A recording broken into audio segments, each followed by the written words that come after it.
Nadie nos enseña a ser mamás. Nos dicen que la maternidad es amor incondicional, sacrificio y felicidad absoluta. Pero rara vez nos hablan de lo que implica para nosotras como mujeres. Somos Ilse y Nadine. Y esto es No me enseñaron a ser mamá. Hola a todos, ¿cómo están? Bienvenidos a un episodio más de No me enseñaron a ser mamá. Yo soy Ilse. Y yo soy Nadine y el día de hoy estamos aquí presentando a una invitada muy especial. Ilse, por favor, haznos los honores. Bueno, antes de presentar a nuestra invitada, quiero platicarles de qué vamos a hablar el día de hoy. El día de hoy es un tema muy escuchado en el mundo de la maternidad, especialmente ya que tenemos a nuestro bebé. Podemos hablar el día de hoy de la depresión posparto y prenatal, que creo que esta última es muy menos hablada de la de posparto, pero creo que también es muy importante concientizarnos sobre esto que puede pasarnos a nosotras como mujeres, como mamás, como personas. Y para esto elegimos a una mamá que tiene una experiencia muy valiosa que compartir. Ella también es creadora de contenido. La voy a presentar en este momento. Su nombre es Yamuna. Ella es la creadora de Mamás Sin Dietas. Hola Yamuna, ¿cómo estás? Muchas gracias por acompañarnos el día de hoy. Hola, buenos días. Muchas gracias por la invitación. Encantada de estar con ustedes y pues espero que la conversación sea rica para todas y que a las mamás que nos escuchen pues se lleven algo valioso también. Muchas gracias, en verdad, gracias por estar aquí y queremos empezar el tema y el episodio de hoy contigo, compartiéndonos un poquito más de ti para todas las mamás que no te siguen todavía, que no saben mucho de ti. Cuéntanos a grandes rasgos quién eres, por qué empezaste en Instagram y de ahí podemos empezar a partir hacia el tema de la depresión. Ok, bueno, como ya dijiste, yo soy la creadora de Mamás Sin Dietas. Debería decir que antes no se llamaba así mi usuario era Getting Sexy as Fuck, porque yo tenía una cuenta de pérdida de peso, como esos de Weight Loss Journey, donde publicas tu ejercicio, lo que comes, cuántos pasos caminas, fotos de antes y después, o sea, todo mal. Y el año pasado, justo, fui a terapia para sanar mi relación con la comida, porque justo gracias a mi hija pues me di cuenta que le estaba causando un daño terrible con mi enfermedad, o sea, como de que aunque yo pensaba que ya estaba mucho mejor, en realidad no. Entonces el año pasado decidí buscar terapia para sanar mi relación con la comida, pues por mí y por ella. Y en terapia, justo mi psicóloga como que me enseñó que el principal factor de riesgo para que mi hija desarrolle la misma enfermedad que yo es que yo siga haciendo dietas. Entonces, pues para poder prevenir, porque no puedo garantizar que no lo va a tener, existen muchos factores, hay uno hereditario, hay psicológicos, hay sociales, pero lo que yo puedo hacer como mamá para prevenir que mi hija no tenga un trastorno de conducta alimentaria como yo, es que yo no vuelva a hacer dietas nunca más. Entonces, pues como en un statement de me voy a comprometer con esto de por vida, por mi hija y por mí, pues me cambié el usuario, soy Mamá Sin Dietas y empecé a compartir justamente mi proceso de recuperación de trastorno de conducta alimentaria y también cómo llevaba eso de la mano de la maternidad. Una, porque en redes sociales vemos mucho recuperación de trastornos de conducta alimentaria, pero normalmente son pues morritas en sus 20, en infrapeso, que pues o sea, como que el proceso es muy de manera individual. Y aquí, pues yo tenía que hacer todo de la mano de mi hija. O sea, lo que yo me permitía a mí, se lo tenía que permitir a mi hija. Si yo tenía que ir a comprarme toda la comida que me restringía, pues también tenía que dejar que mi hija lo comiera y no se la podía prohibir. Entonces, pues en redes sociales está súper castigado, como que siempre satanizan de no le puedes dar a los hijos azúcar, no les puedes dar procesado, le tienes que cocinar 3 comidas orgánicas caseras al día. Entonces, pues me sentía muy sola y muy mala madre porque pues por no haber sanado antes de ser mamá, ahora tenía que hacer esto con mi hija y pues venía a mi hija a comerse el frasco de Nutella junto conmigo, era como de soy la peor mamá del mundo, pero siento que otras mamás también necesitaban ver que hacer esto también era parte de la recuperación y que a largo plazo no le estaba haciendo un daño ni a mi hija ni a mí, sino que al contrario, estaba velando por su relación neutral con la comida y porque ella pudiera comer escuchando tanto a su saciedad como a su hambre y a sus antojos y no como crecí yo. Yemuna, es muy valioso lo que nos cuentas, porque justamente hablaba Ilse del tema de la depresión como una entidad generalizada, no solamente el tema de la depresión posparto, porque es realmente la que nosotros reconocemos, o sea, se reconoce una depresión posterior a tener a tu bebé por el duelo que implica, pues el cambio que ves en todos los factores, incluido el cambio que tienes al espejo. Pero tú me dices, yo venía arrastrando un tema disfrazado de salud, decir, ok, yo hago dietas y yo soy saludable y yo soy fit y lo comparto, pero que en realidad venía disfrazado de una conducta tal vez de mirarte al espejo, de una dismorfia, de no reconocerte. ¿Cómo es para ti el, estos cambios que empiezan desde el embarazo? Porque obviamente, y no sé, digo, yo platicaba con una amiga que me hablaba de estos cambios que hay faciales, por ejemplo, el tema de que se ensancha muchísimo la nariz por todo el tema de circulatorio, whatever, y ella me decía, para mí fue un duelo verme al espejo. Entonces, tú ya venías arrastrando una conducta alimentaria que desconozco si tú me puedes decir, o sea, yo ya la reconocía como conducta alimentaria, pero la disfrazaba frente a redes, o de plano tú no lo sabías que lo tenías, y cuando te viste al espejo dijiste, ¿qué onda? Estoy cambiando. ¿De ahí hubo algún cambio en ti? O sea, tú empezaste a sentir como esa, como tú pudiéramos decir, no sé, depresión o ese como repele hacia el espejo al ver los cambios que producía el embarazo. Sí, de hecho, le decía a Ilse que a lo mejor voy a salir de aquí siendo la peor mamá del mundo, No, no, no, para porque nada. justo yo ya tenía un trastorno de conducta alimentaria, pero desde niña. O sea, los dietistas crónicos ahora son considerados una categoría dentro de los tipos de trastornos, como que siempre se habla de anorexia, de bulimia, de trastorno por atracón, y yo no sabía que la gente que es dietista crónica también está considerada porque tiene conductas y pensamientos de riesgo, igual que las personas que tienen otros tipos de trastornos de conducta alimentaria.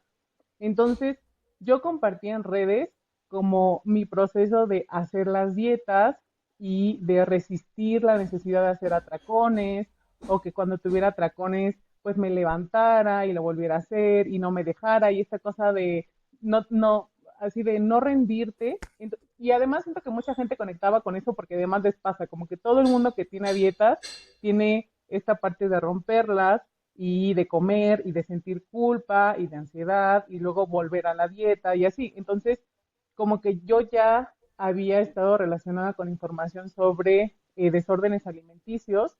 Yo pensaba que mi desorden alimenticio era tener atracones y justo cuando me embaracé, yo ya había dejado de hacer como las crash diets, de esas de que bajas 20 kilos en 2 meses. O sea, yo ya no hacía dietas extremas, yo ya optaba como por un estilo de vida mucho más sano, por decirlo de alguna manera, para mí, de ya comía al menos 2 veces al día y procuraba que fuera suficiente comida, ya no me restringía a grupos de alimentos, como que ya no estaba entre la restricción total y el atracón, sino que justo mis atracones habían bajado muchísimo porque yo ya tenía pues una alimentación más moderada, no sé, como sentía que justo ya no me iba al extremo y ya había detectado que irme a los extremos era lo que me producía atracones. Entonces ya no contaba calorías, ya no contaba macros, ya comía más o menos de todo, ya había bajado y había logrado mantener mi peso, digamos, de alguna manera por más tiempo de lo que había logrado en mi vida. Entonces yo decía, yo ya estaba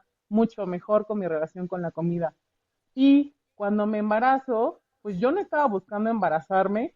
La verdad es que justo entre las cosas que siento que detonaron mi depresión, eh, no sé cómo decirlo, yo era consciente de que ya tenía problemas de depresión y de ansiedad, solamente creo que el embarazo lo hizo mucho más visible. Y hay varios factores que se relacionaron con esto. O sea, por ejemplo, yo tenía una relación, estaba en una relación abusiva con un narcisista, entonces yo justo salgo de esa relación y me entero que estoy embarazada. Y entonces, como que todavía en pláticas él me dijo así de, yo todavía estoy enamorada de ti, quiero que criemos a nuestro hijo juntos, shalala. Entonces, pues todavía como que lo hablamos y todo, yo lo invito a mi primera ecografía y no sé qué pasó ahí, que en la primera ecografía me dice, me pusiste el cuerno, el bebé no es mío, eh, dime con quién me engañaste. Y la verdad es que para mí, o sea, fue como un rechazo y una traición enorme, como de, o sea, ya lo habíamos hablado, ha sido mi única pareja.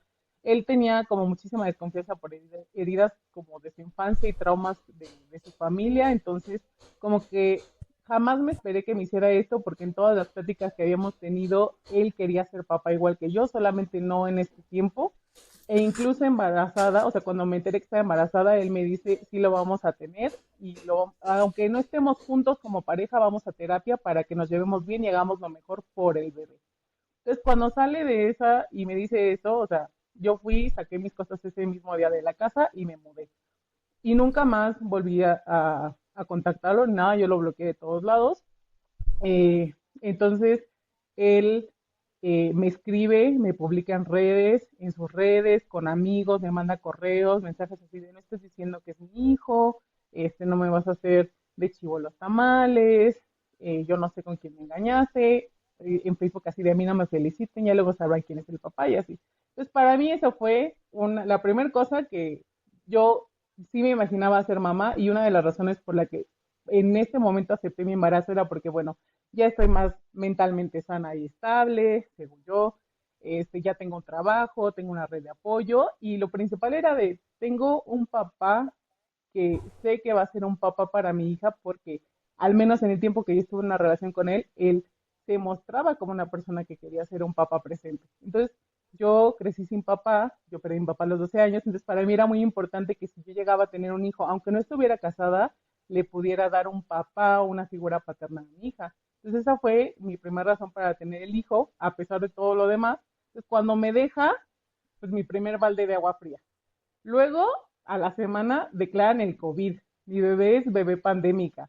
Entonces, me mandan a encerrar y me paso todo el embarazo encerrada, sin salir a la tienda de la esquina. O sea, de que mi mamá me dijo, no sales de aquí porque no había vacunas para las embarazadas, no había tratamiento. El doctor que me revisó me dijo, si tú en este momento te contagias, tenemos que sacarte al bebé porque o te mueres tú o se muere el bebé o se mueren los dos. Entonces yo te recomiendo que te cuides y no salgas. Después también tuvo mucho aislamiento en el COVID, de que no podía ver a nadie, no podía ver a nadie, me la pasé nada más con mis hermanas y mi mamá.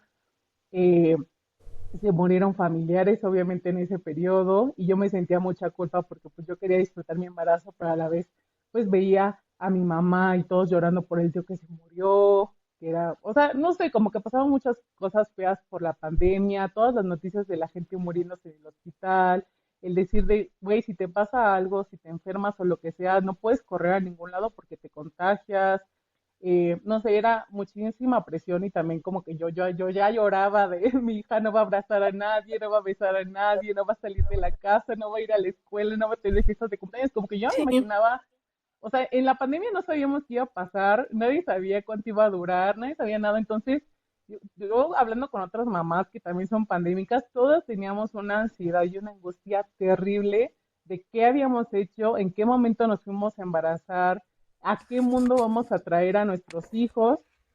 Entonces te digo que, o sea, tenía como este rechazo de me abandonó la pareja, tenía la soledad y la angustia de estoy en el COVID, en cualquier momento nos podemos contagiar y no tengo tratamiento, no sé qué le va a pasar, no sabemos cuáles son las secuelas.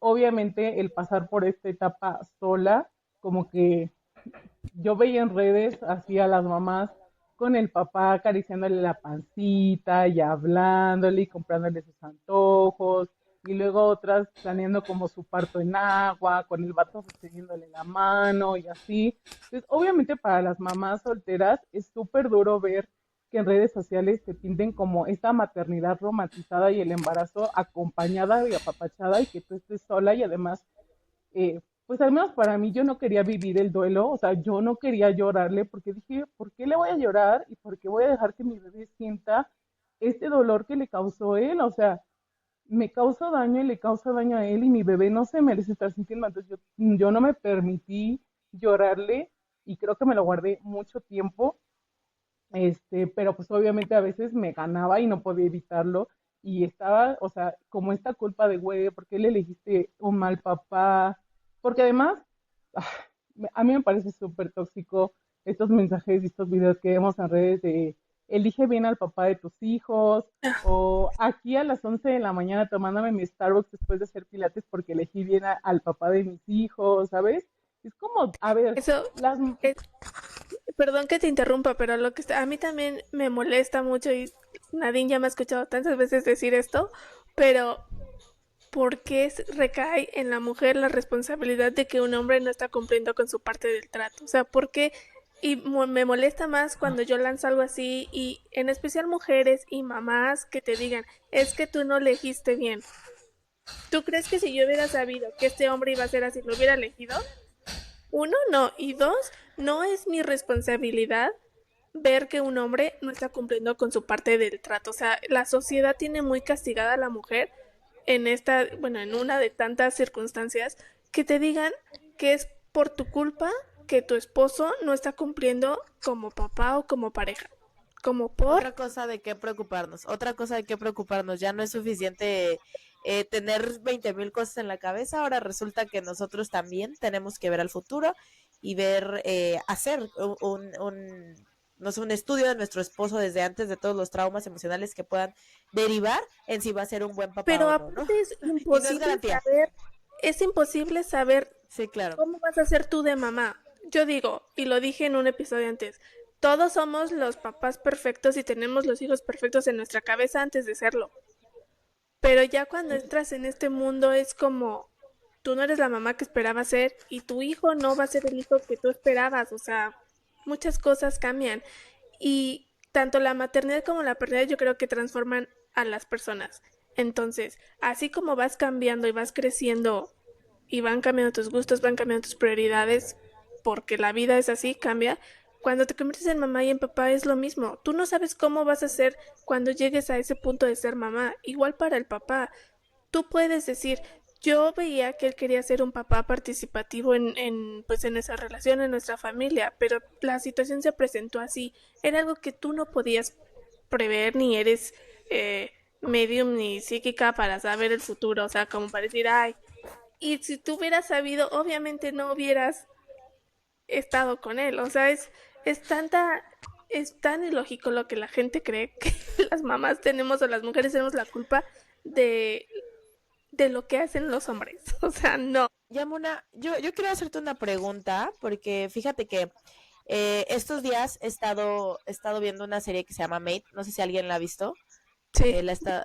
Bueno, y justamente una amiga que padeció depresión postparto, que es una amiga incluso que es médico, entonces a veces es como otra cosa hay que preocuparte, ¿no? Como tú eres médico, pues tú deberías saber cuando tienes depresión, ¿no? Entonces ella me dice, en un momento cuando estuve en esto, a mí me recomendaron ver esta serie, no he llegado al final, pero creo que la serie nos quiere pintar es este estado en el que nos encontramos nosotras a veces como mujeres, que a mí me gusta decir que es el estado de estar dormida.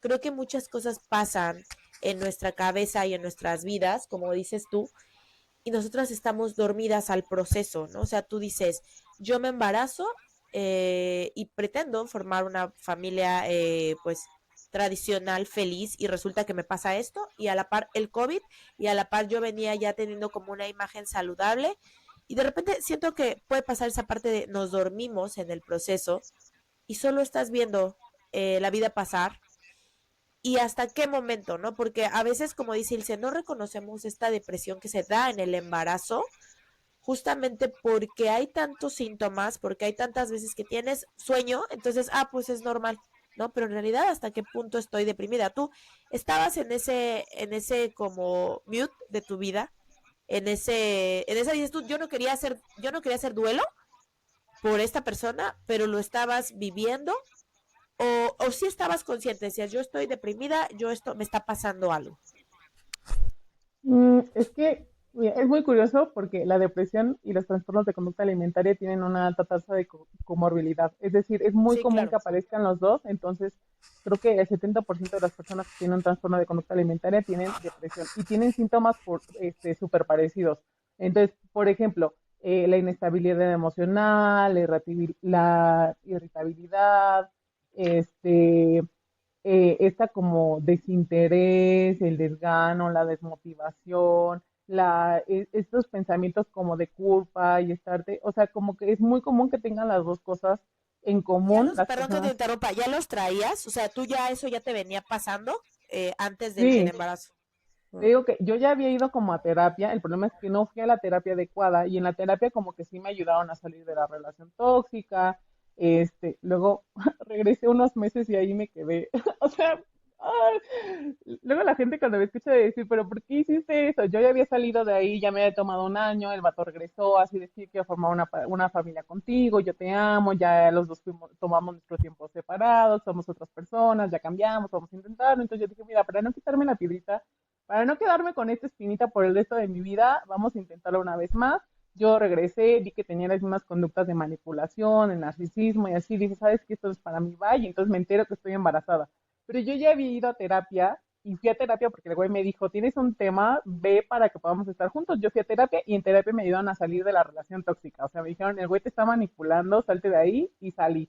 Entonces, yo, pues iba a terapia como para esa parte de estar bien anímicamente, pero no era una parapsicóloga. Entonces me hacía como estas cosas de las barras de Access y las meditaciones y las afirmaciones, todo eso. Y eso sí te sirve en alguna manera, pero al final de cuentas no es gente que esté especializada en trastornos de conducta alimentaria. Entonces jamás en la vida me dijo, güey, vete a atender eso, nunca vio como realmente cuál era el trasfondo y mi obsesión con la comida. Y la gente que tienen trastornos de conducta alimentaria muchas veces usa el control de la comida para gestionar las heridas, o sea, para gestionar el rechazo, para gestionar la pérdida de control. Entonces dices, como yo no puedo controlar mi vida y lo que está pasando, voy a controlar mi cuerpo y lo que como. Como yo no puedo, como me rechazaron o me abandonaron, lo que voy a hacer ahora es bajar de peso para que la gente me acepte y me ame. Entonces, mucha gente piensa que el trastorno de conducta alimentaria tiene que ver solo con controlar tu comida y cómo te ves, pero el trastorno en realidad es psicológico y es emocional. Tú recurres a la comida o al control de la comida para evadir una emoción de incomodidad que no quieres sentir, que sea el duelo, la tristeza. Entonces yo en ese periodo del embarazo estaba súper obsesionada con mi cuerpo, con mi peso, con cuánto comía, con cuánto caminaba. Y en todos mis posts de Instagram, o sea, yo estoy viendo de cuántos meses tengo y no puedo ver a mi bebé porque tengo grasa encima cubriéndolo. Este, hacía, o sea, como que me levantaba mucho yo decía que este año al fin iba a lograr bajar el peso y hacerme una abdominoplastía y de repente me embarazo y entonces ya se fue al caño este plan. Eh, y también sentí esa culpa de por qué no puedo ser una mamá normal, que su prioridad sea que su bebé esté bien, en lugar de estar pensando en que la comida me engorda. O sea, ¿por qué no puedo ser una mamá normal? Y en eso era en lo que yo, o sea, por eso te digo que sí, yo me sentía con mucha ansiedad y mucha depresión y era como ver mi cambio en el cuerpo. Yo, o sea, claramente que ya sabía que me iba a salir una panza, pero jamás en la vida me planteé qué tan difícil iba a ser para una persona que ya tenía problemas de dismorfia corporal, de insatisfacción y el trastorno de conducta alimentaria, el ver cómo estaba cambiando mi cuerpo.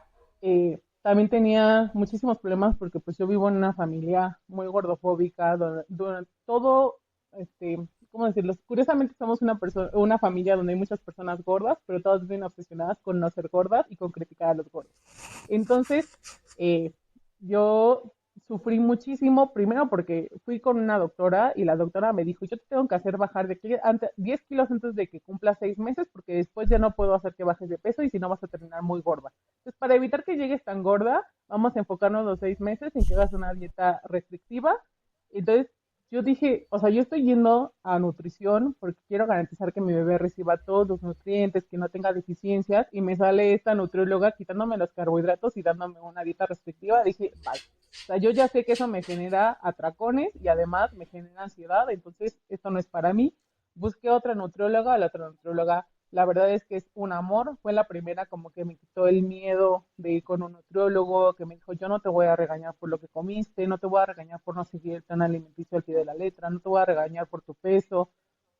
Pero pues ella era como mi lucecita en el camino de aliméntate, nútrete, muévete, toma tus vitaminas, pero pues tenía a mi mamá diciéndome, de hecho, tengo un texto que escribí en ese entonces, porque me acuerdo que una morra me escribió en un comentario así de, ¿para qué tienes al bebé si se nota que no lo quieres?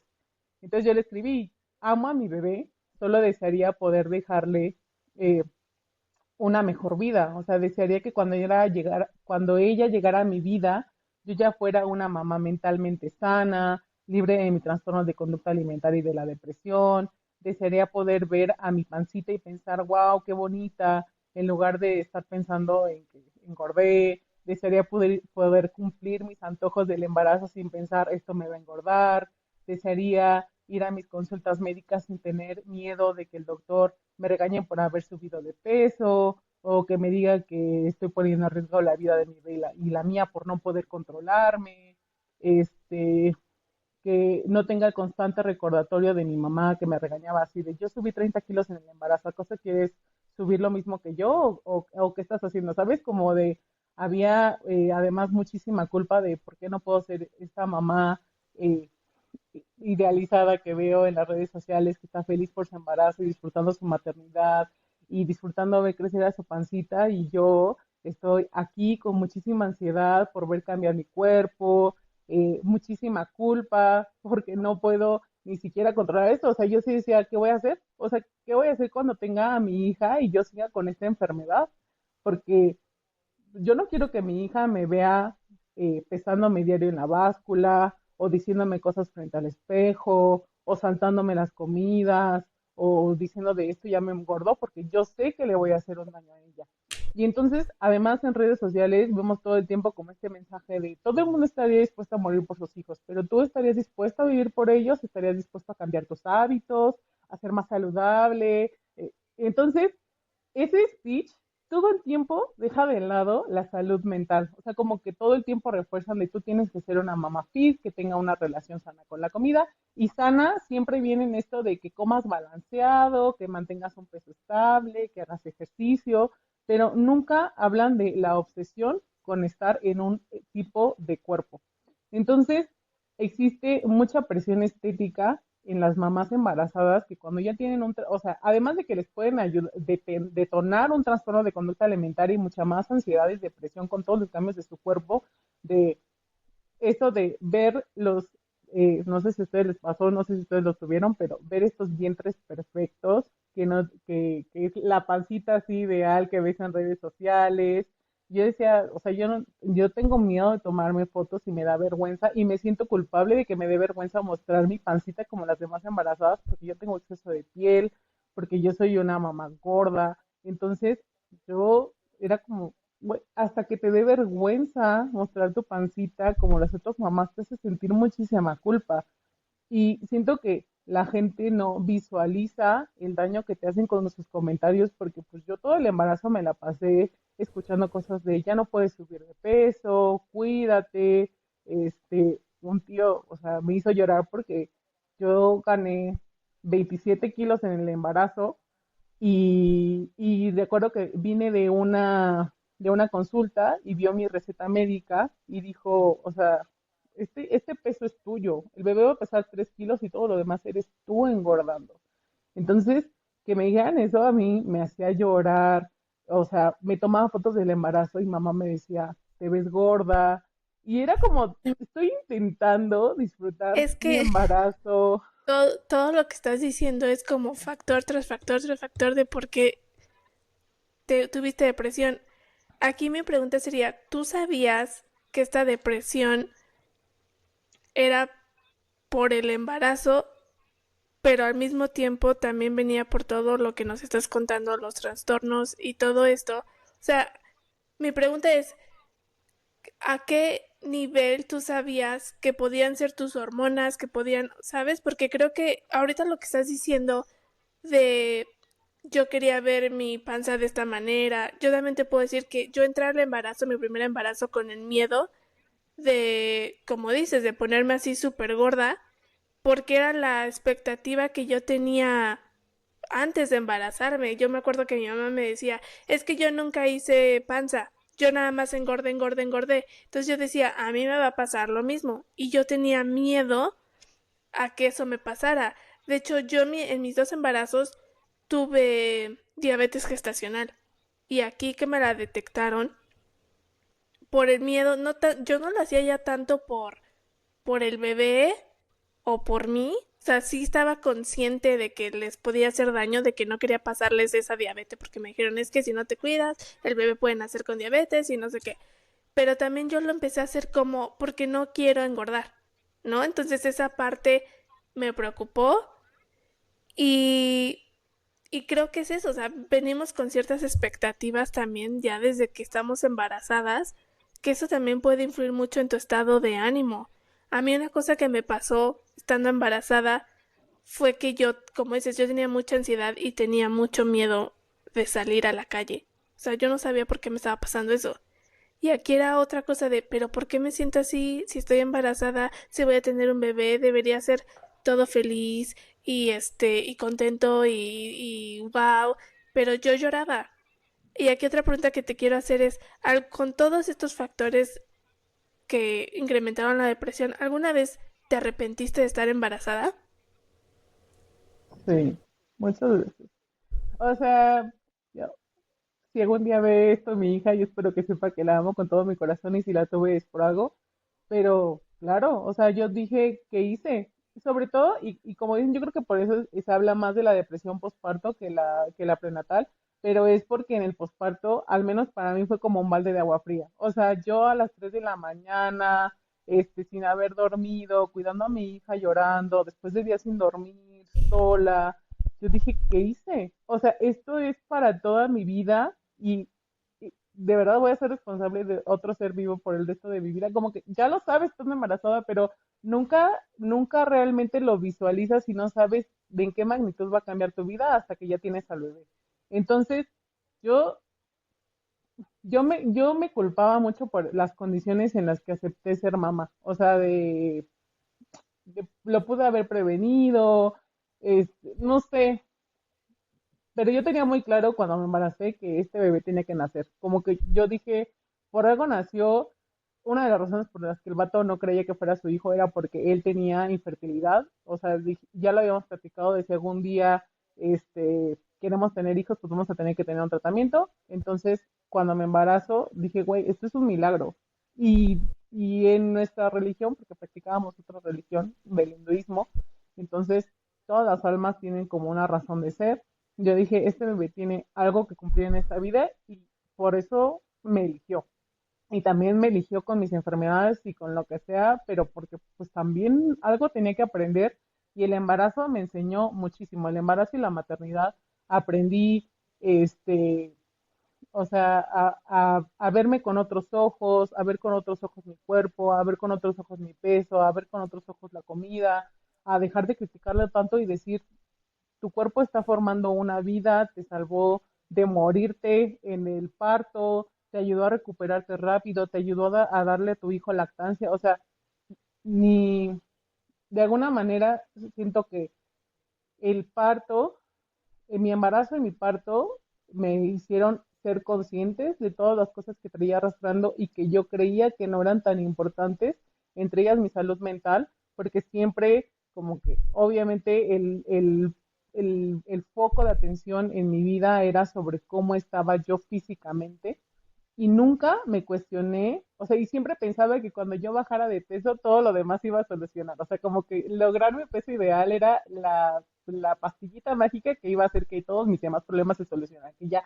no iba a estar inconforme con mi reflejo, que ya no iba a tener que estar pensando en comida, que ya no iba a tener que contar calorías, que, ¿sabes? Como que no sé por qué todas las personas que tienen trastornos de conducta alimentaria pensamos que cuando lleguemos a ese cuerpo ideal que nos soñamos, todo lo demás se va a solucionar.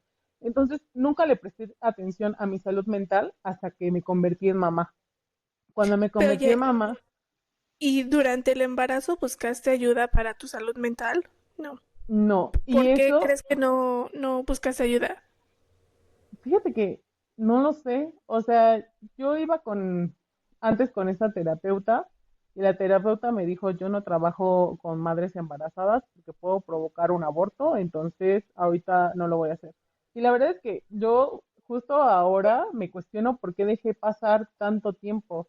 Y creo que en parte era porque lo normalizaba. O sea, está muy normalizado que te sientas mal. A veces llevas tanto tiempo sintiéndote mal que ya te acostumbres a vivir con eso.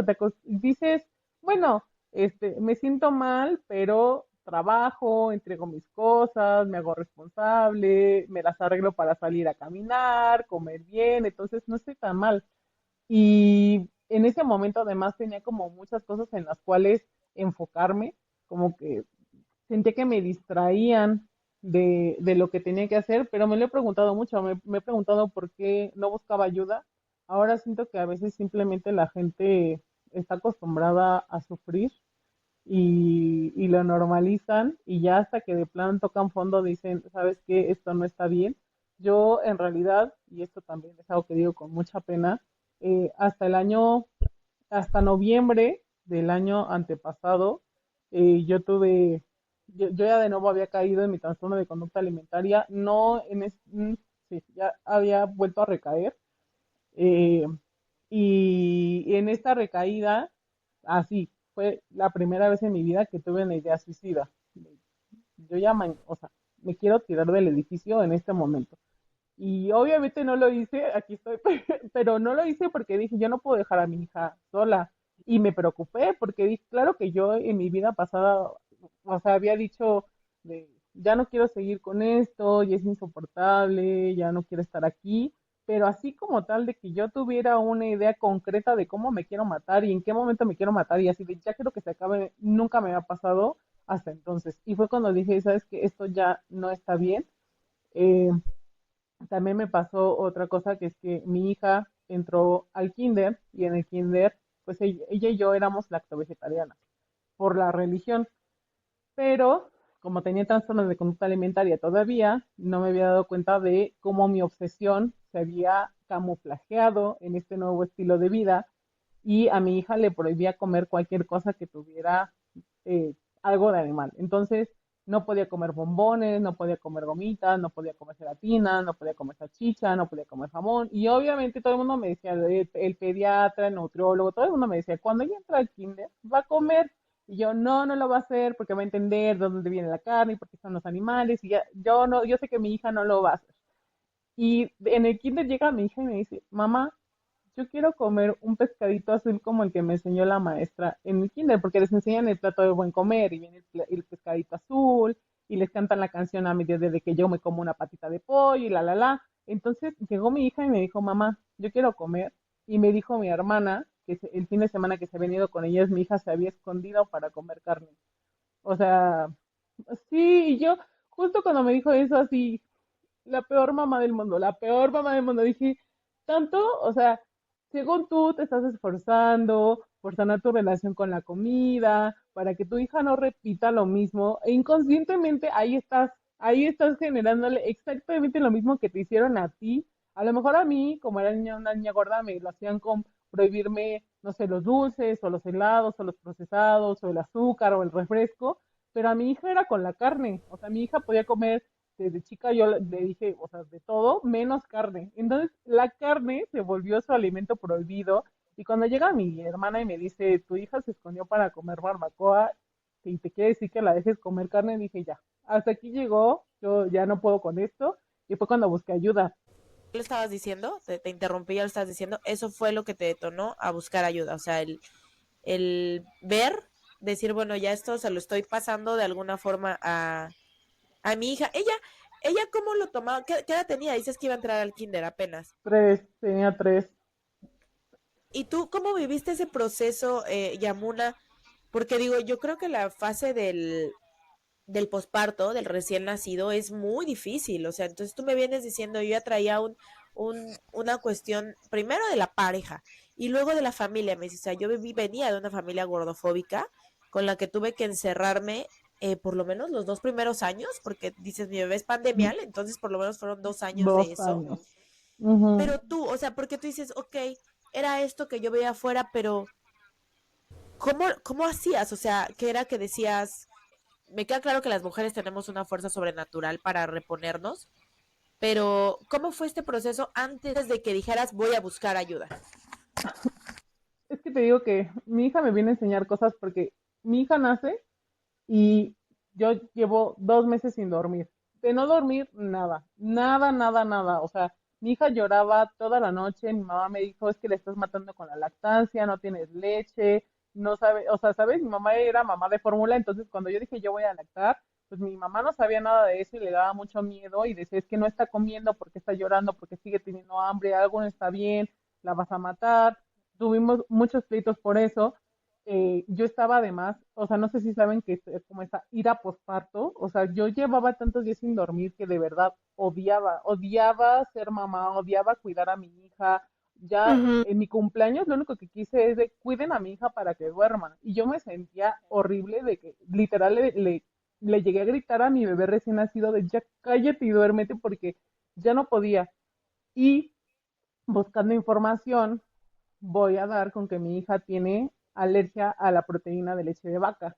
Entonces voy y busco un doctor y el doctor me manda una dieta de exclusión, que no sé si saben qué es una dieta de exclusión cuando tienes una alergia alimentaria, pero literal es de no puedes comer absolutamente nada que tenga trazas, o sea, nada que haya tocado o haya estado o haya sido procesado en el mismo lugar donde manejen algo con lácteos. Entonces yo era lacto vegetariana y me quitan la leche y la soya. Entonces, mi alimentación así se va a los suelos de no puedo comer absolutamente nada. Yo en ese tiempo me vuelvo obsesiva con la comida, o sea, de que yo me hago un blog de cocina y en el blog de cocina me pongo a hacer recetas para gente con alergias alimentarias veganas, libre de leche, de huevo, de soya, de nada. O sea, yo cocinaba todo desde cero y eso fue, o sea, por eso te digo que mi trastorno de conducta alimentaria, los trastornos de alguna manera sirven para protegerte y para ayudar a tu cerebro. O sea, cuando algo es demasiado abrupto, tu cerebro busca una manera de protegerte y muchas veces generan los trastornos de conducta alimentaria por eso. De hecho, muchas mamás que tienen hijos con alergias alimentarias terminan desarrollando trastornos de conducta alimentaria justo por esta obsesión, porque además se viene, o sea, como todos los patrones de no puedes comer, te quitan listas de alimentos, hay muchísima obsesión y ansiedad por lo que puedes o no comer, hay muchísima culpa porque si te equivocas, tu hijo le sale sangre, puede ir hasta el hospital, otros se pueden morir dependiendo de qué tan grave es la alergia. O sea, la vida, o sea, no es por ti, no es por tu obsesión, es porque de verdad hay un tema de salud y porque puedes poner en riesgo la vida de tu hijo con cualquier cosa que comes.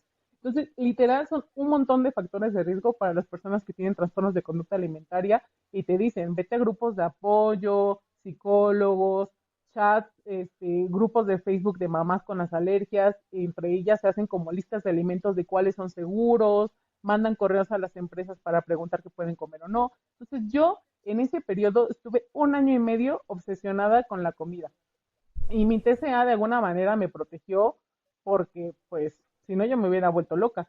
Yo estuve haciendo como esta parte de cocinar todo, hacía el blog, me dedicaba todo el tiempo como a eso y en eso me disociaba de mi problema. No, no sé si les ha pasado, pero hay muchas maneras con las que la gente anestesia sus problemas emocionales. Hay gente que es workahólica, hay gente que es adicta al ejercicio, hay gente que hace dietas, hay gente que se droga, hay gente que fuma, también hay gente que hace contenido y está en redes sociales, así.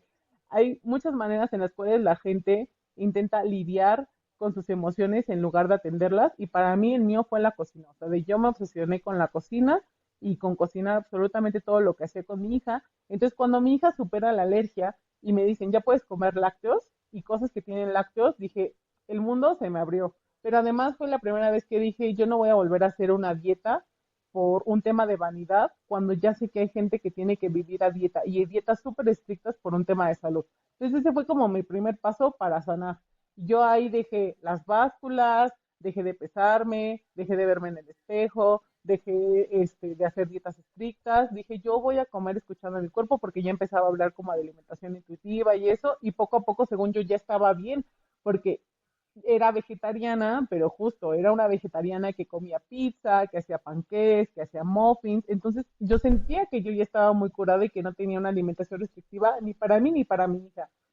Y de alguna manera el estar obsesionada o el estar cocinando todo el tiempo alternativas hacía que yo no le tuviera que prestar tanta atención ni a mi ansiedad, ni a mi depresión, ni a el esto. Entonces, hay como estas depresiones funcionales, no sé si las han escuchado, pero está esta depresión de no te permite hacer nada y está esta depresión de hago todo el tiempo para estar evadiendo lo que estoy sintiendo. Entonces yo siento que en ese tiempo lo que hacía era eso. Obviamente no con todo, también lidiaba mucho tiempo con culpa de que yo no sentía que era una mamá presente, yo no sentía que era una mamá que cumplía con mi rol de brindarle apoyo emocional y físico a mi hija, de pasar tiempo de calidad con ella, era como, no, yo estoy todo el tiempo pensando en comida y en recetas de comida y en hacerle comida para ella, pero no en atender todas mis demás cosas que tengo que atender para yo ser una buena mamá para ella. Entonces, claramente que, o sea, esta vocecita de la culpa, de no lo estás haciendo bien, de qué pasa si después le estás generando un problema este, nutricional, que tu hija no crezca, porque todo el mundo me decía de, güey, o sea, no le estás dando proteína más que de la leche a tu hija y de tu leche materna, no va a crecer, va a tener problemas cognitivos, le estás haciendo un daño para toda tu vida. Y yo fervientemente creía de que no le iba a hacer ningún daño porque era vegetariana por mi religión. Entonces, cuando me pasa esto, de que mi hija llega y me dice, mamá, quiero comer carne y ya se escondió para comer carne, dije, la cagué. O sea, me equivoqué en estos 3 años, no sé cómo lo voy a remediar y es cuando busco ayuda. Pero creo que en realidad mi TCA me protegió en ese tiempo e hizo que me enfocara en otras cosas. No, en retrospectiva no lo hubiera hecho así. En retrospectiva, si yo pudiera regresar el tiempo, yo hubiera buscado terapia para sanar mi trastorno de conducta alimentaria antes de embarazarme.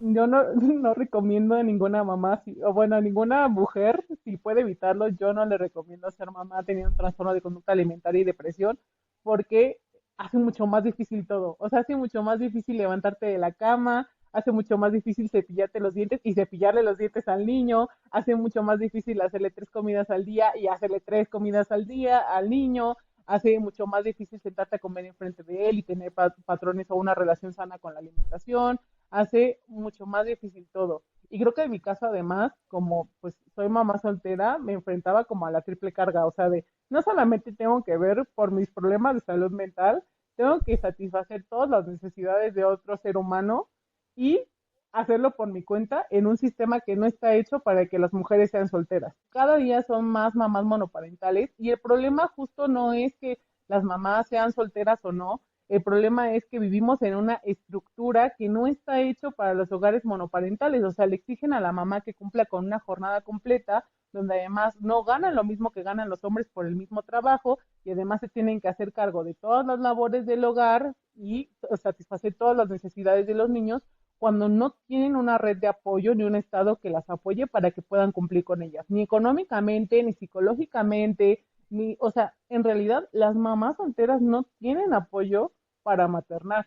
Entonces, a esto le sumas todos los factores que tienen todas las mamás, como esta culpa, el romantizar la maternidad, el que no haya ni siquiera un espacio para que tú como mamá puedas decir, o sea, me siento mal, me siento triste, me siento inconforme, me siento insatisfecha, tengo un duelo por ver cambiar mi cuerpo, tengo un duelo por ahora ser mamá y ver las responsabilidades que tengo y que tengo que hacer por el resto de mi vida. Es como, no hay espacio, eres una mala mamá, eres una mamá malagradecida, cuántas quisieran poder ser mamá como tú, ¿sabes? Como siempre viene esta cosa de, tú no puedes quejarte de ser mamá porque tienes una hija sana, tú no Sí, puedes creo que quejarte de ser, sí, no, lo que estás diciendo, que la sociedad tiene muy castigado el rol de mamá y la ambivalencia es como no permitida. Tienes que ser feliz todo el tiempo y agradecida y sentirte con suerte y pero en el momento en el que te empiezas a quejar de que algo está mal, pero ¿por qué? Tú querías ser mamá, tú sabías a lo que ibas, que no querías tener hijos. Y es aquí cuando digo, pues cualquier persona puede tener días malos, sea mamá o no sea mamá, como cualquier otro trabajo por mucho que quería ser mamá, hay días donde no vas a querer ser mamá porque todo es demasiado. Oye, Yamuna, y con todo esto de la depresión, ¿tú qué síntomas crees que no son tan obvios o que la gente no está, la sociedad no está como muy consciente de que se pueden atribuir a la depresión? Porque cuando hablamos de una depresión postparto, principalmente es que le quieres hacer daño a tu bebé o estás llorando todo el tiempo, pero creo que hay muchos más otros factores que tal vez la gente no ve o que las mamás no están conscientes de que tal vez tienen depresión y no lo están, pues tal vez identificando. En tu experiencia, ¿tú qué factor crees que influyó muchísimo en tu depresión que tal vez se podía camuflajear como con otra cosa? Yo siento que esta parte como de la ansiedad, o sea, esta ansiedad de estar pensando de no estoy haciendo las cosas bien, el perfeccionismo, es, todo el tiempo el querer ser la mamá perfecta y el estarte culpando por todas las cosas que crees que no estás haciendo bien, eso es también un síntoma de ansiedad y de depresión en la maternidad, como que todo el mundo piensa que es normal que te estés cuestionando esas cosas, que es normal que te le estés mal viajando, pensando en todas las cosas que estás haciendo mal por tu hijo. Eso, la desmotivación, o sea, como que también está muy, ¿cómo decirlo? A ver, la depresión es una pandemia mundial. Mucha gente tiene depresión y entonces en el vivir en la depresión normalizamos ciertas cosas, como por ejemplo el que te cueste trabajo tener un espacio ordenado. O sea, porque además la depresión, el trastorno de déficit de atención, los trastornos de conducta alimentaria, la ansiedad, todos esos tienen alta comorbilidad. Entonces es muy fácil que tengas uno y que tengas los otros y que los trastornos converjan. Entonces, el sentirte desmotivada, el sentirte desganada, el que tú quieras hacer ciertas cosas y que no puedas, eh, y siento que también la comparación, el estarte todo el tiempo comparando con lo que hacen otras mamás o con lo que crees que deberías de estar haciendo como otras mamás. Y en mi caso, yo todo el tiempo me sentía de malas, me sentía súper irritable porque decía, es que no tengo tiempo para mí. Y era como de, pero no pido ayuda, porque es mi responsabilidad y es mi bebé y es mi trabajo y yo soy la que tengo que pasar tiempo con él. Pero yo me sentía súper de malas porque yo veía a todas las mamás así, de, termina la cuarentena y yo estoy en el gimnasio, recuperando mi cuerpo después del embarazo. También yo me la sufría mucho porque como estas mamás de yo no hice pancita, tuve mi bebé y ya salió como si no estuviera embarazada y ver cómo las mamás o cómo ver otras personas eh, como alaban a esas personas de wow, qué rápido se te recupera tu cuerpo, mírala como si nada y así. Yo me la pasaba muy mal cuando escuchaba esas cosas y sentía como que, además me sentía mal conmigo misma, de es que, por qué te sientes, eh, por qué sientes como envidia de que a otras personas las alaben por su cuerpo? Ahora ya lo entiendo y veo como de, pues es que a final de cuentas la gente no debería de opinar sobre los cuerpos de ninguna persona, ni para felicitar a unos ni para criticar a otros, porque eso hace muchísimo daño a la salud mental, pero siento que el que yo estuviera todo el tiempo más preocupada por cuándo recuperar mi figura, que por estar presente en mi maternidad, el que yo quisiera pasar más tiempo, no sé, eh, fuera que estando con mi hija, no sé, aquí no quisiera confundir a las que nos escuchen porque sé que es normal y más bien es normal que tú no sientas este apego instantáneo con tu hijo. Es, está romantizado, está muy romantizado y es un mito eso Sí, de que en por lo cuanto menos tú... no nos pasa a todas. A mí también no me pasó inmediatamente con el primero, con el segundo sí, pero con el primero es algo que también ya he dicho varias veces. Yo cuando vi a mi hijo no sentía que era mío. Yo veía un bebé y era como, ok, sí, pero es mío. O sea, como que no conectaba y mi relación con mi hijo, con el mayor, se fue construyendo. No fue una conexión inmediata, no fue una conexión mágica, pero creo que también lo que dices es importante pues decirle a las mamás, especialmente a las mamás que están en espera, que si pasa es algo normal, porque no a todas nos pasa esa conexión mágica e inmediata de ya te estaba esperando de cierta manera, ¿no? Sí, pero siento que yo, o sea, yo en el posparto me di cuenta que algo no estaba bien cuando yo estaba amamantando a mi bebé llorando. O sea, dije, no, jamás esperé, yo así, me informé con la lactancia, va a ser un vínculo hermoso, vas a liberar endorfinas y lo que sea. Y yo, o sea, yo cuando estaba con mi hija a las 3 de la mañana cargándola, yo no tenía ganas ni de reír ni de nada. Yo quería llorar, quería que acabara de comer y me pudiera ir a dormir. Y yo amo mucho a mi hija. Digo, si estoy aquí y si estoy recuperándome y todo es por ella. Y desde que me embaracé, yo hice un compromiso por yo superar mi depresión y mi trastorno de conducta alimentaria por ella. Me tomó mucho tiempo llegar a saber realmente cuál era el camino correcto para hacerlo y no como yo pensaba que lo hacía, porque también pensaba que podía resolverlo yo sola y que solamente era dejar de hacer dietas y no, implica mucho más. Eh, pero siento que justo, siento que es muy solitario, ¿no? Bueno, no sé si Es muy para ustedes es solitario, sí. solitario. Pero eso también un paréntesis en esta parte que decía yo el tema de la lactancia materna y de decir, eran 3 de la mañana y me sentía sola. No se sabe, mucha de la gente que me sigue sabe que yo soy una defensora de la lactancia materna, yo lo era muchísimo más antes de ser mamá, ¿no? Yo era, no, lactancia materna y bueno, cuando yo llegué a esta parte de la lactancia materna, yo di lactancia materna por 2 años, un mes, pero experimenté muchísimas cosas, experimenté esa parte que dices tú de la tristeza, porque en teoría, y se sabe, y esto quisiera que quedara aquí también para futuras mamás, que se pone, en teoría, la lactancia materna es un factor protector para la depresión, pero la peor que se genera por toda la cuestión de las endorfinas que se libera.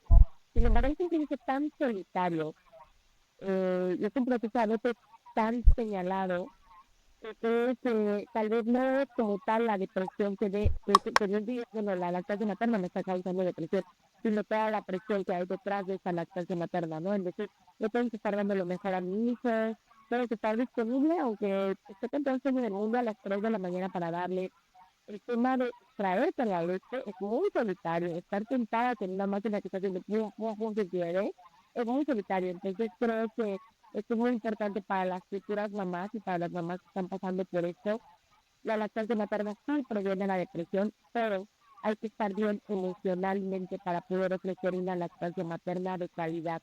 No solo es querer dar en todas las esferas. Y si tú ya traías una depresión por demasiados factores, estar a las 3 de la mañana con un bebé pegado, básicamente está absorbiendo de ti todos los nutrientes, pero tú tienes la espalda fría, estar dando lactancia, no hay nadie en la cama al lado que te pueda decir, lo estás haciendo bien, simplemente quieres dormir, quieres estar tranquila, entonces, pues no, o sea, no hay forma, no hay forma de que te proteja de algo que ya está establecido. La lactancia materna no te va a proteger de una depresión que ya está establecida, entonces no es para todos. Creo que también hay que buscar esta salud mental antes de determinar de qué manera vamos a llevar nuestra maternidad. No idealizarlo, no decir, yo le voy a dar, porque es lo mejor, yo le quiero dar todo, pero todo es aquí. Y eso Sí, aquí nos falta resolver. esto que dijo, nada, a mí me pasó, yo intenté, no pude, sí traté de dar hacer la lactancia 2 semanas. Después de esas 2 semanas yo dije, ya no puedo, porque mi hijo está perdiendo peso, porque es una angustia cada vez que yo sabía que tenía que comer y que yo no podía producir tanta leche y que no, el agarre no estaba bien y que esto, o sea, me estresaba tanto que no disfrutaba ese momento de la lactancia y dije, no puedo, porque de hecho tuve que hacer lactancia Mixta. mixta con un poco, cuando le daba la fórmula era como, ay, gracias Dios, gracias, ya va a comer bien. Entonces es fórmula y yo me fui por el camino de fórmula y lo digo abiertamente, con el segundo ni siquiera intenté, bueno, en el hospital le intenté un poco la lactancia, todo estuvo bien, pero aún así yo decidí ir por fórmula. No quise, con el segundo no quise tener la experiencia de la lactancia, pero era por mi decisión propia de que, ok, ya me sé el camino de la fórmula, me funcionó, me acomodé con esta, va a estar bien, y esa fue una elección propia. Vale, o sea, se vale mamás que nos ven, que nos escuchan, nada es perfecto, nada es ideal, se vale. A todos se les ha olvidado, se les ha olvidado a la sociedad decirnos que primero estamos, etcétera. siempre dicen primero está tu bebé, pero nosotras somos las cuidadoras de ese bebé, las guías, somos su alimento, somos su calor. No podemos ser, hacer disfuncionales con mamás disfuncionales. Entonces, primero somos nosotras. Y si mentalmente no estamos para dar una lactancia materna, no estamos. Hay que resolver primero esa parte. Pero, La maternidad es un show. Yo creo que el hecho de que las mamás no tengan espacios para hablar de todas las los contras que tiene no ser mamá, pero pues sí, la maternidad hace que las mamás no vengamos preparadas para lo que viene. Y siento que justo esta maternidad rosa que nos pintan en nada contribuye a nuestra salud mental porque vivimos pensando de que hay algo mal en nosotras. O sea que es que yo no soy una buena mamá, yo no tengo instinto maternal, yo no tengo, o sea, yo no nací para ser mamá, me equivoqué y así es como, no, o sea, yo creo que todas las mamás pasaron en alguna o menor medida por estas cosas y simplemente no lo hablaban porque estaba súper castigado hablarlo, entonces se vuelve un tabú y en la medida que esto se vuelve un tabú, pues las mamás que se encuentran, o sea, las nuevas mamás que se enfrentan a estas realidades dicen, estoy descompuesta yo, en lugar de saber que a todas nos pasa, que no están solas, que hay redes de apoyo, que pueden ir a terapia, que necesitan buscar ayuda, que necesitan descansar. Entonces, no lo hablamos y como no lo hablamos, se perpetúa. Sí, yo creo que todas hablamos desde nuestra experiencia, pero también creo que hablar y alzar la voz sobre todos los retos de la maternidad, como dices, es importante para futuras mamás, para nuevas mamás. En algún momento llegué a pensar, si yo hubiera sabido todo lo que ahora ya sé sobre ser mamá o de la maternidad, tal vez no hubiera sido mamá y creo que es válido darle la opción a alguien a elegir ya sabiendo de con un panorama más amplio qué es lo que te espera. Y ahora, creo que también viene mucho el lado positivo de que una sonrisa, un te amo, un me agarró la mano, hoy me dijo tal cosa, creo que sí va, o sea, sí vale la pena todo lo que has hecho por ellos y todo lo que has sufrido, pero creo que esa recompensa ya es ya hasta que ya hasta que eres mamá. Siento que es válido darle la oportunidad a una mujer elegir si quiere ser mamá o no, pero también la recompensa o el lado positivo solamente lo vas a tener ya que te avientas a ser mamá. O sea, creo que por más que le digas a alguien, sí vale todo la pena, todo lo que sufres, todo lo que pasas, porque es un amor inmenso lo que sientes, creo que eso no cubre lo que en verdad se siente, esos pequeños momentos de satisfacción de ver todo lo que has hecho por ellos en una sonrisa. Oye, Yamuna, ya para empezar a cerrar, tengo una pregunta. Con tantos factores que tuviste como en tu contra para salir de una depresión y de todo este estado mental, ¿qué te ayudó a salir adelante para superar pues esto? Y también es válido si todavía me dices, pues todavía estoy en el proceso de, no he salido totalmente de, pero lo estoy haciendo porque esto me está ayudando. Eso va a ser muy cliché, pero mi hija. O sea, a mi hija le debo el yo estar recuperada.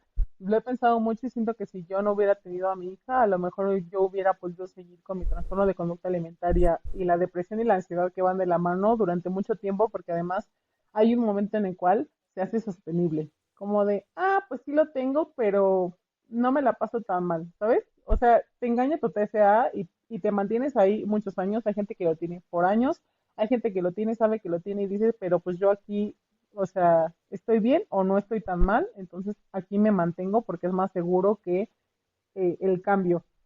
Entonces, para mí, mi hija y el decir yo no quiero que mi hija pase por lo mismo es mi motivación porque yo no sé si esto está bien o está mal, pero siento que si hubiera sido solo por mí, a lo mejor nunca hubiera buscado salir de ahí.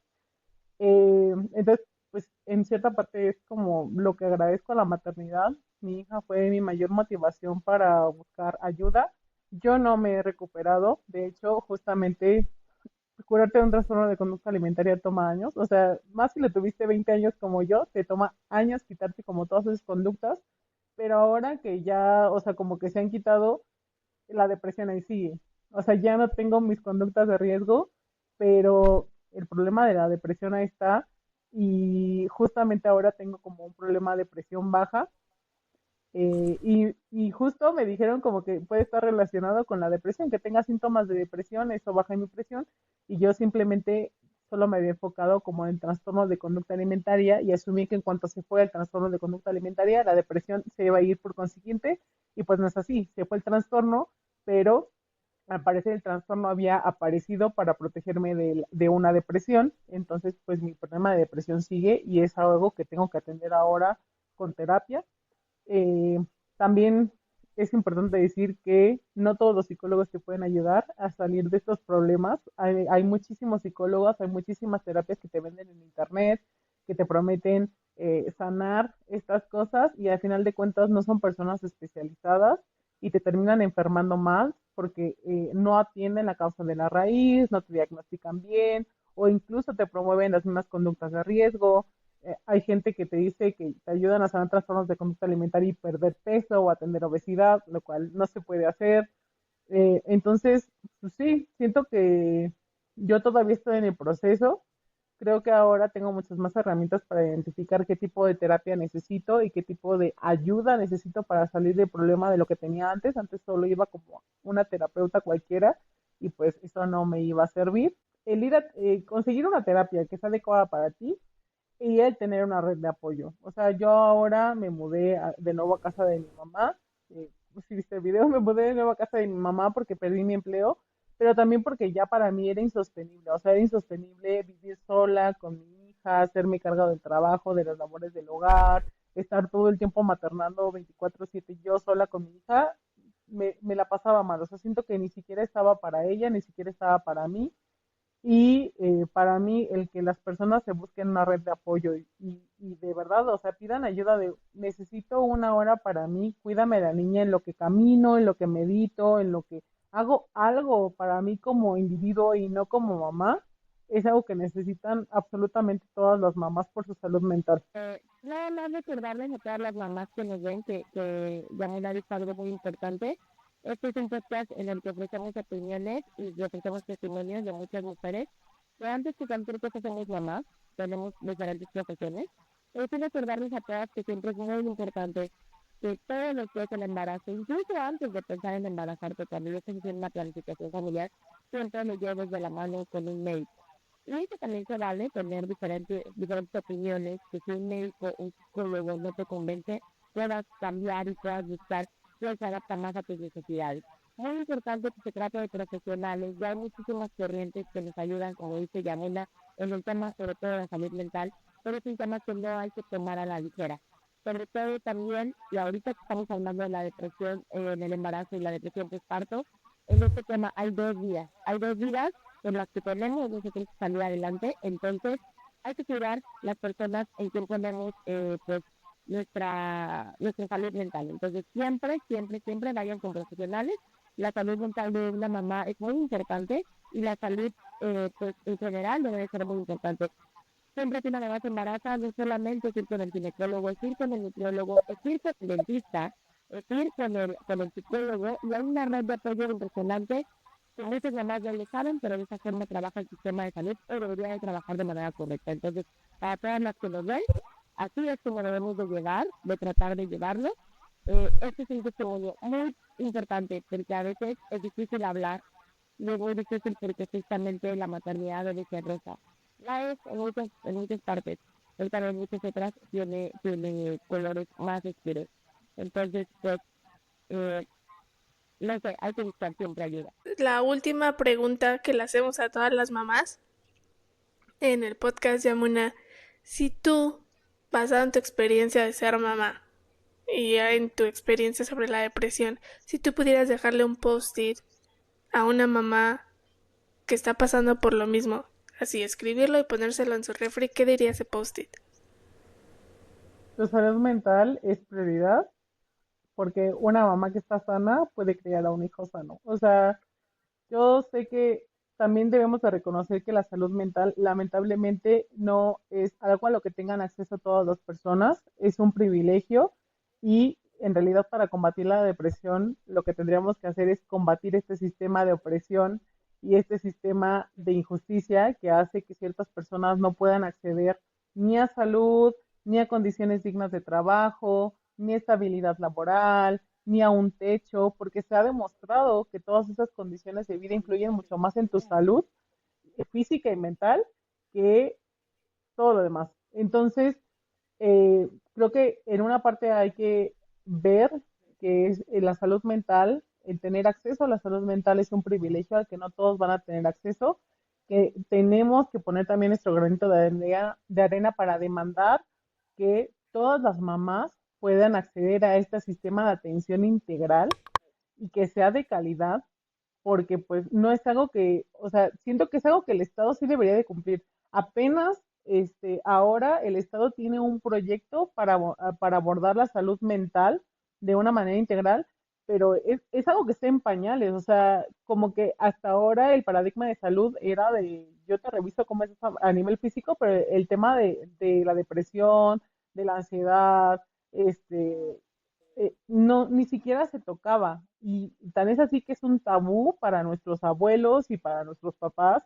No sé si el de ustedes no, pero al menos para mi mamá ir a terapia es todavía un tabú. Nos manda a nosotros, pero ella no va. Y con los abuelos ni se hable, o sea, no existe el psicólogo, es el No, la loquero. terapia es para locos, eso es lo que dicen, ¿no? Ajá, la terapia es para locos. Entonces siento que justo uno, el Estado tiene que reconocer que la salud mental es prioritaria. Debemos exigir que el Estado cumpla con estas condiciones para que todas las personas puedan acceder a lo mínimo de atención integral, en especialmente las mujeres embarazadas, para que justamente no repliquen o no perpetuemos estas condiciones de vida también para nuestros hijos, porque siempre existe esta presión de que tú te tienes que trabajar en ti, invertir en ti y esforzarte por darle la mejor vida a tus hijos, pero no tenemos como tal una red de apoyo o un sistema que nos ayude para poder lograrlo. Entonces, yo siento que no hay ninguna mamá que quiera que sus hijos también tengan depresión, ansiedad, trastornos de conducta alimentaria cuando crezcan, pero pues si realmente no hay acceso a información, no hay recursos y no hay las condiciones para que podamos acceder a estos servicios, pues difícilmente lo vamos a hacer. Y además, porque pues hay dobles condiciones de vida, o sea, cuando además ocurre en una mamá soltera que es mucho más vulnerable para tener estos problemas por todas las condiciones en las que vive, mucho menos dinero y muchos menos recursos tiene para poder atender su salud mental. Entonces son un grupo especialmente vulnerable para que estas enfermedades las acompañen por muchísimo tiempo y nunca las atiendan. Porque además, pues justo pensamos, es que tengo que ir al dentista, lo tengo que llevar al pediatra, lo tengo que llevar al nutriólogo, le tengo que pagar los medicamentos, lo tengo que llevar a la escuela, tengo que pagar el seguro médico. Entonces, yo tengo una lista de cosas que tengo que pagar mucho antes que mi terapia. Y siento que si yo he aprendido algo de esto es que mi terapia hubiera sido una prioridad y yo me hubiera ahorrado muchísimas cosas. eh, o a lo mejor no, a lo mejor esos gastos de maternidad siguen estando ahí, pero eh, siento que pude haber invertido o gastado mucho menos en otras cosas que no abonaban a mí, no sé, ponerte las uñas, ponerte las pestañas, pintarte el cabello, hacerte botox, o sea, no sé, como tantas cosas que nos ven y nos bombardean de que las mujeres necesitamos para vernos bien y que realmente no son necesarias, o al menos no son tan necesarias como ir a la terapia. O sea, la terapia debería de ser primordial y nos deberían de enseñar desde niños que no es un gasto, es una inversión para nuestro presente y para nuestro futuro. Ay, Yamuna, muchas gracias por habernos acompañado, por haber compartido toda tu experiencia. Yo sé que no es un tema ligero y que pues no muchas personas están dispuestas a abrirse como tú lo hiciste. De verdad, muchas gracias por compartirnos toda tu experiencia, todo lo que has aprendido, lo que crees valioso, lo que crees que les va a ayudar a las mamás. Y pues nada, nada más recuérdanos tus redes si tienes Instagram, TikTok, lo que quieras recordarnos. De todas maneras va a aparecer aquí en pantalla, pero algo más que quieras decirle a las mamás que nos están viendo y escuchando. Esto no es solamente para las mamás, para cualquier persona que nos escuche, incluso las mamás, si quieren detectar en sus hijos si tienen algún problema con la comida, Por ejemplo, puede ver si piensan constantemente en comida, si están constantemente vigilando su cuerpo, si están constantemente haciendo dietas, intentando cambiar su cuerpo, si eligen lo que comen o cómo se mueven en función de cómo se quieren ver. No es normal, no es normal que tu vida gire en torno a lo que comes, a cuántas calorías quemas o a cómo te mueves. Y desafortunadamente mucho en redes sociales vemos que son estilos de vida, no son dietas y en realidad están promoviendo trastornos de conducta alimentaria. Entonces también es muy importante estar conscientes de eso porque de nuevo los trastornos de conducta alimentaria detonan depresión, igual que la depresión puede llevar a trastornos de conducta alimentaria. Entonces, para prevenir la depresión, también es importante prestar atención a cómo está nuestra relación con la comida. Y pues no es normal para nada pasarte el embarazo y tu lactancia estando pensando en cuánto peso ganaste o en lo que tienes que comer para bajar ese peso. Muchas gracias, Yamuna. Nadine, ¿algo más que quieras agregar? No, pues muchísimas gracias. Muchísimas gracias a toda la gente que nos ve. Muchísimas gracias, Yanina, por tu historia, por contarnos. Que estoy segura que muchísimas mamás se van a poder sentir identificadas y van a poder sentir tu valor de contarlo y de salir adelante. Y pues bueno, así estamos porque realmente es que todas las cosas que ocurren en la maternidad no nos lo enseñaron, no nos enseñaron a ser mamás. Entonces cerramos el día de hoy con esta experiencia de Yamuna, un capítulo más. Yo me despido, yo soy Nadine de Mamá Pasa Pasito. Y yo soy Ilse de Mommy to Mom y nos vemos en el próximo episodio. Bye. Adiós.